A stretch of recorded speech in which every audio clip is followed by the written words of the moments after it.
Once upon a time, there was a high-class rich man. As he became older, he realized that the suffering of old age was about the same for rich and poor alike. So he gave up his wealth and class position and went into the forest to live as a poor monk. He practiced meditation and developed his mind. He freed himself from unwholesome thoughts and became contented and happy. His peacefulness and friendliness gradually drew 500 followers to his side. At that time, long ago, most monks usually looked pretty serious.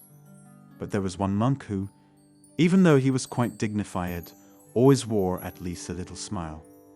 No matter what happened, he never lost this glimmer of inner happiness. And on happy occasions, he had the broadest smile and the warmest laughter of all. Sometimes monks, as well as others, would ask him why he was so happy that he always wore a smile. He chuckled and said, "If I told you, you wouldn't believe me. And if you thought I spoke a lie, it would be a dishonor to my master." The wise old master knew the source of the happiness that could not be wiped from his face. He made this happiest monk his number one assistant. One year, after the rainy season, the old monk and his 500 followers went to the city. The king permitted them to live in his pleasure garden for the springtime. This king was a good man who took his responsibilities as ruler seriously. He tried to protect the people from danger and increase their prosperity and welfare. He always had to worry about neighboring kings, some of whom more unfriendly and threatening. He often had to make peace between his own rival, ministers of state. Sometimes his wives fought for his attention and for the advancement of their sons.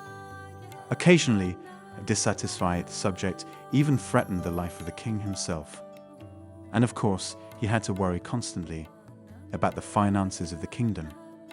In fact, he had so much to worry about that he never had time to be happy. As summer approached, he learned that the monks were preparing to return to the forest. Considering the health and welfare of the old leader, the king went to him and said, "Your Reverence, you are now very old and weak. What good does it do to go back to the forest? You can send your followers back while you remain here." The chief monk then called his number one assistant to him and said, "You are now to be the leader of the other monks while you all live in the forest. As I am too old and weak, I will remain here as offered by the king." So the 500 returned to the forest and the old one remained. The number one assistant continued practicing meditation in the forest. He gained so much wisdom and peace that he became even happier than before. He missed the master and wanted to share his happiness with him. So he returned to the city for a visit. When he arrived, he sat on a rug at the feet of the old monk. They didn't speak very much, but every so often the number one assistant would say, "What happiness! Oh, what happiness!" Then the king came to visit. He paid his respects to the chief monk. However, the one from the forest just kept saying, "What happiness! Oh, what happiness!" He did not even stop to greet the king and show proper respect. This disturbed him, and he thought, "With all my worries, as busy as I am looking after the kingdom, I take time out for a visit and this monk does not respect me enough to even recognize me. How insulting." He said to the senior of the two monks, "Venerable sir, this monk must be stupid from overeating. That must be why he is so full of happiness. Does he lie around here, so lazy all the time?" The head monk replied, "O king, have patience, and I will tell you the source of his happiness. Not many know it.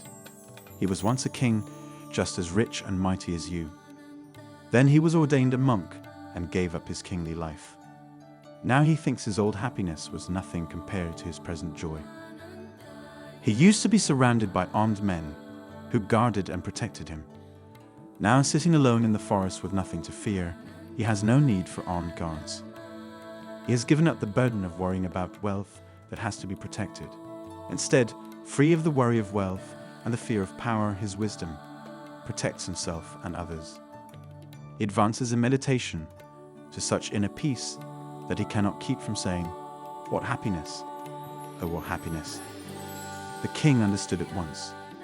Hearing the story of the happy monk made him feel at peace. he stayed for a while and received advice from both of them. Then he honored them and returned to the palace. Later, the happy monk, who once had been a king, paid his respects to his master and returned to the lovely forest. The old chief monk lived out the remainder of his life, died, and was reborn in a high heaven world. The moral is, unattached to wealth and power, happiness increases.